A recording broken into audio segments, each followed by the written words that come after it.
Ce n'était un mystère pour personne que Maltas, la Samaritaine, la mère d'Hérode Antipas, l'une des 10 femmes d'Hérode le Grand, vitupérait les Hérodiens à tout venant, son propre fils compris.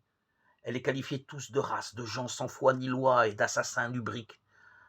Samaritaine, elle n'était déjà pas encline à l'indulgence à l'égard du peuple de Judée, quand elle avait épousé Hérode le Grand.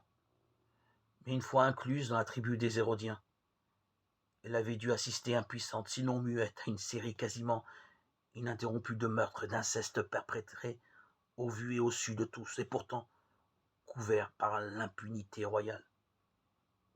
C'était ainsi qu'elle avait vu son époux faire étrangler dans le palais même Alexandre, la chair de sa chair, le fils de sa troisième femme, Marie l'Asmonéenne, puis Aristobule, le fils de sa quatrième femme, la propre fille du grand prêtre, puis encore Antipater, le fils de sa deuxième femme, Doris, qu'il avait même fait mettre à mort alors qu'il gisait lui-même sur son lit de mort.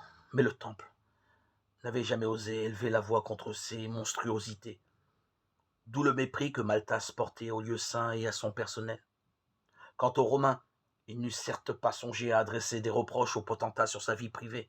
D'abord parce que leur propre empereur n'était guère des modèles de vertu, et ensuite parce que Hérode était leur roi soliveau.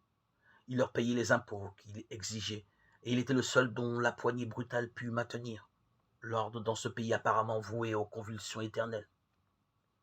Après la mort d'Hérode et le démantèlement de son royaume, les héritiers avaient bénéficié de la même indulgence. Et l'engeance elle-même ne valait guère mieux, trop heureux quand ils ne copulaient qu'entre frères et sœurs, et cousins et cousines. Non, ils allaient jusqu'à se disputer leurs femmes les uns les autres, comme Theudion, beau-frère d'Hérode, le grand qui avait épousé sa nièce, Doris, ou comme Hérode Antipas, qui avait enlevé sa femme Hérodiade à Philippe, son demi-frère, et qui, comble d'horreur, couchait avec la fille d'Hérodiade, Salomé. Seul, ce qu'on appelait Jean le Baptiste, un Essénien, avait osé élever publiquement la voix contre les turpitudes d'Hérode Antipas. Manassas se garda évidemment de rappeler à son maître que le grief le plus violent que Maltas nourrissait contre son fils était d'avoir couché avec Salomé.